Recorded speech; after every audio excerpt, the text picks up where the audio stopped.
کفم من مائن، آپ صلی اللہ علیہ وسلم نے فرمایا تمہارے لیے کافی بہ ثوبک، اپنے کپڑے کے اوپر جو ہے چھینٹا مار لو، حیث تری انہ اصاب منہ، جہاں آپ کو لگے کہ یہاں جو ہے مزی کپڑے میں لگ گئی ہوگی، ٹھیک ہے، تو چھینٹے مار لے۔ اس سے پہلے بھی ذکر آیا تھا کہ اگر کوئی شخص وسوسے کا شکار رہتا ہے، ٹھیک ہے، پیشاب کر کے آیا، وضو کر لیا، اب اس کو لگ رہا ہے یار پیشاب کا قطرہ تو نہیں نکل گیا، ٹھیک ہے، جو شک طری محسوس کرے، شک کا شکار ہو، اس کے لیے ضروری کیا ہے؟ وضو کرنے کے بعد اپنے شرمگاہ کے اوپر چھینٹے مار لینا چاہیے، ٹھیک ہے۔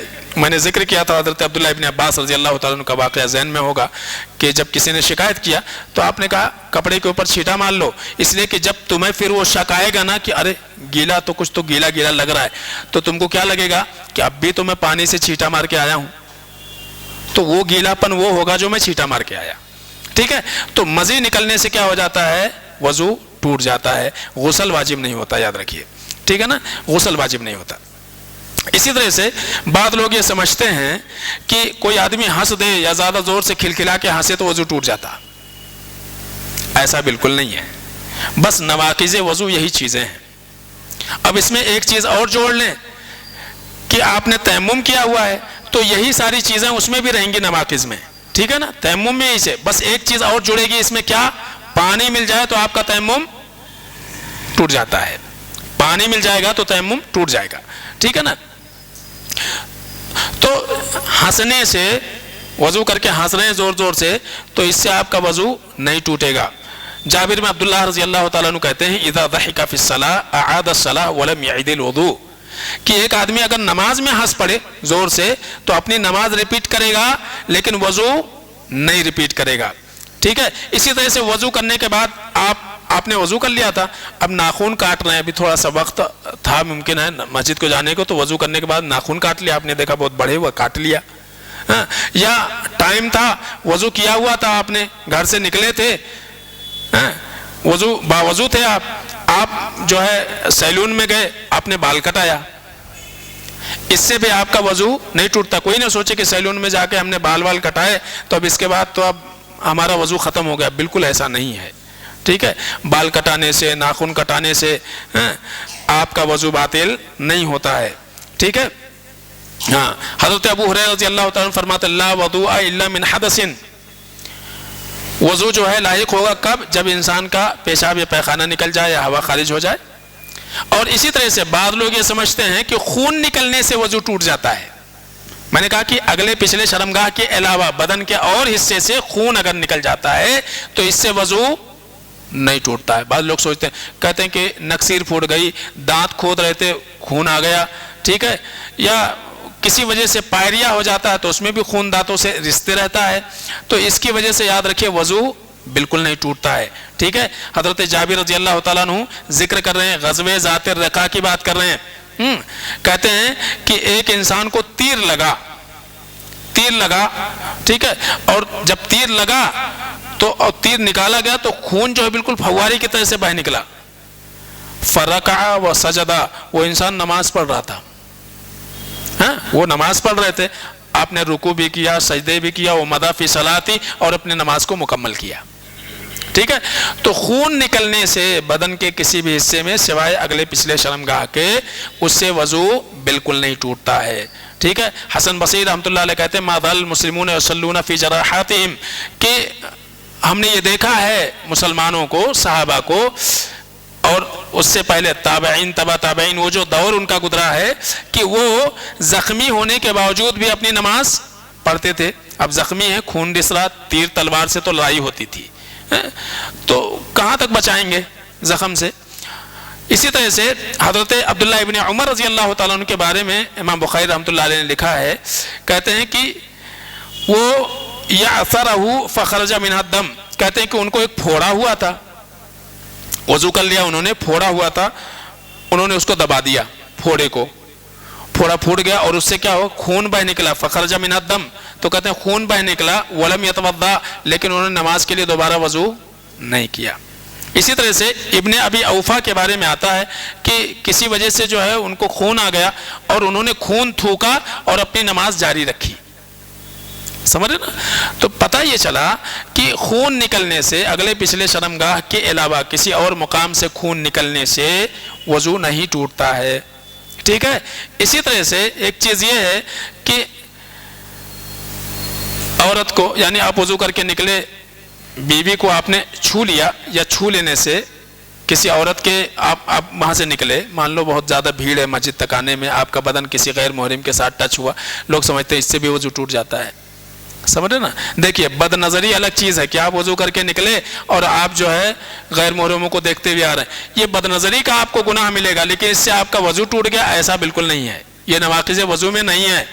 ٹھیک ہے. بعض لوگ سوچتے ہیں وہاں سے یہاں تک تو آیا ہو اور دیکھتے ہوئے آیا، پتہ نہیں وضو ہمارا باقی ہے کہ باقی نہیں ہے.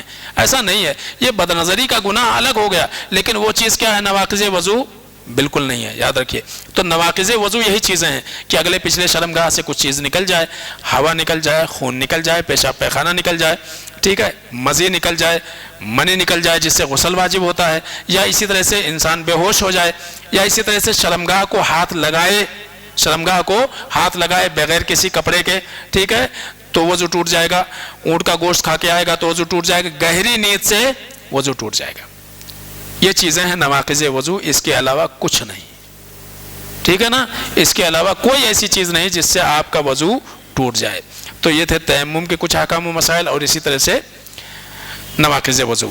اس کے بعد انشاءاللہ اللہ توفیق دے گا تو پھر غسل کے احکام و مسائل یہ آپ کے سامنے رکھے جائیں گے، کیسے نہانا ہے مسنون طریقے پر. ٹھیک ہے. اس کے تعلق سے بھی بہت غلط فہمی ہمارے یہاں پائی جاتی ہے، تو انشاءاللہ اس کے تعلق سے کچھ باتیں آئیں گی. لیکن یہ بھی یاد رکھیے کہ اگلا جو آنے والا اتوار ہے میں سٹی کے باہر رہوں گا، تو اگلا اتوار کو درس نہیں ہو پائے گا. ٹھیک ہے. اگلے اتوار کو درس نہیں ہوگا. انشاءاللہ فروری کا جو اتوار آئے گا پہلا، پھر وہاں سے پھر انشاءاللہ شروع کریں گے. ٹھیک ہے. اللہ سے دعا ہے کہ العالمین ہم سب کو سمجھنے عمل کرنے کی توفیق عطا فرمائے. آمین یا رب العالمین.